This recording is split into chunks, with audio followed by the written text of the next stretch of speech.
Hey everyone, and welcome to a power packed fifth episode of our podcast on International Olympic Day. And this one's extra special. We are celebrating World Olympic Day and International Men's Health Week. And what better way to do it than with a true legend of Indian hockey?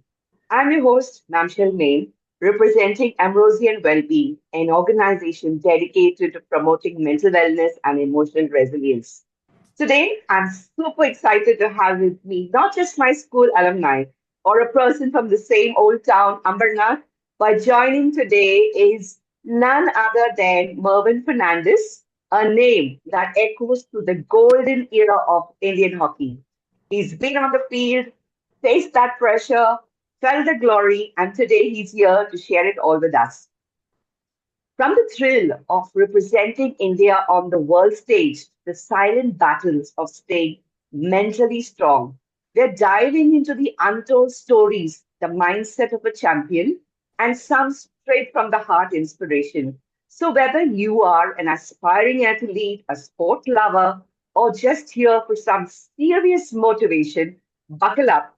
You're in for something truly, truly special. So, let's start it moving on to our podcast. Okay, Mervyn, let's move on then.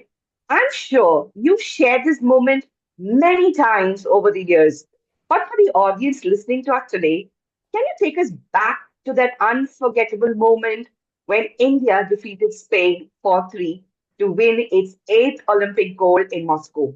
What was your very first emotion or thought that surged through you at that historic victory?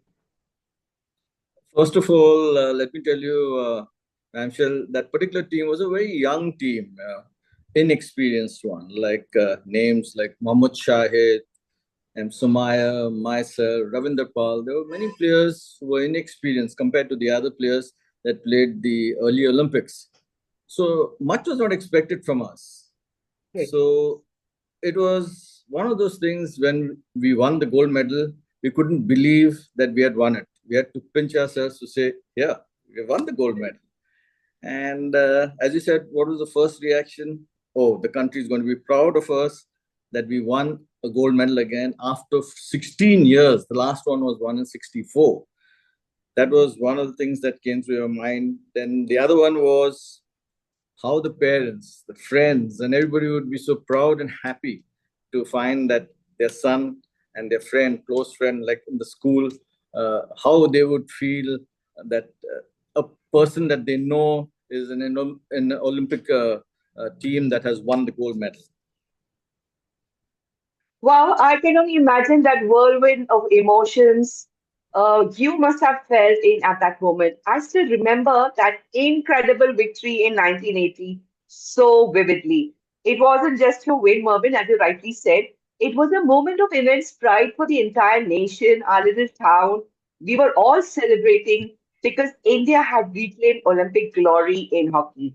It was truly unforgettable, especially knowing that even today, after 45 years, we haven't been able to repeat that golden feat. Yeah. Yeah, we've been on the podium. That's good enough for the last Olympics, if you notice. Yeah, but not Yes, gold medal yet. So that's yes, elusive. we got Yeah, a bronze. We got a bronze, but quite. a Yes, gold quite.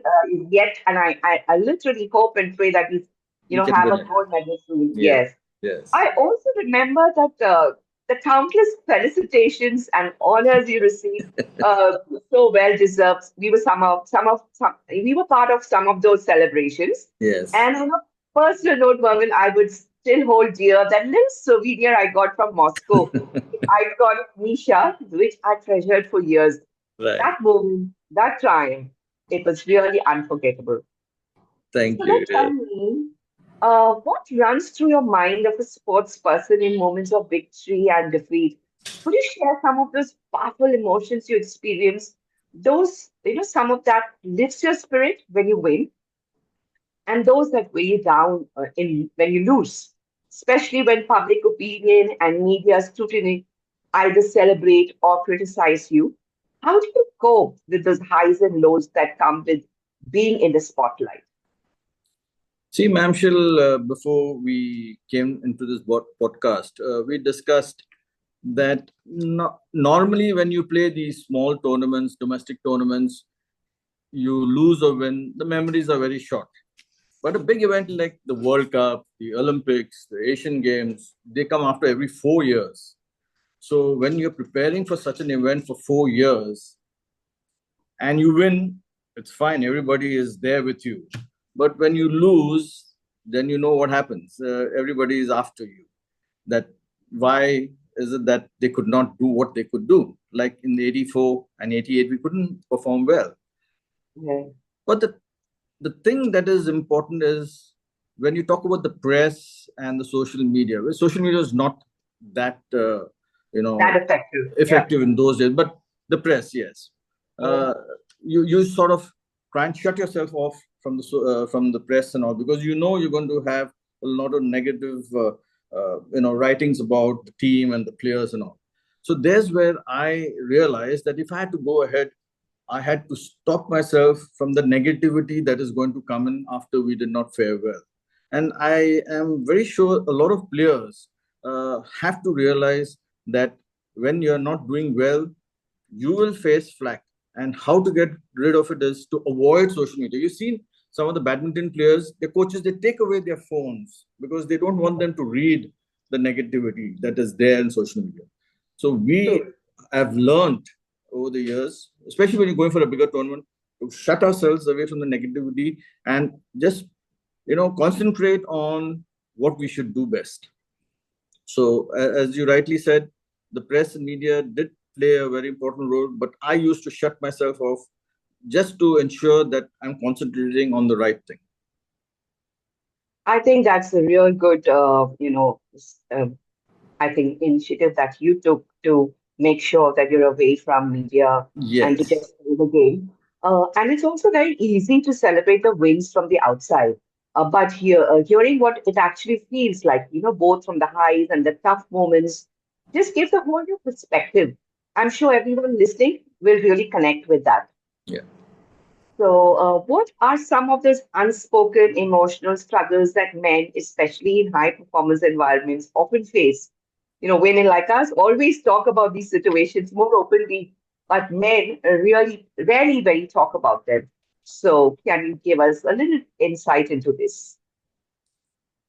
Uh, See, when we talk about the emotions of players, some of them show it openly. There are guys who would cry, and there were guys who would suppress their feelings.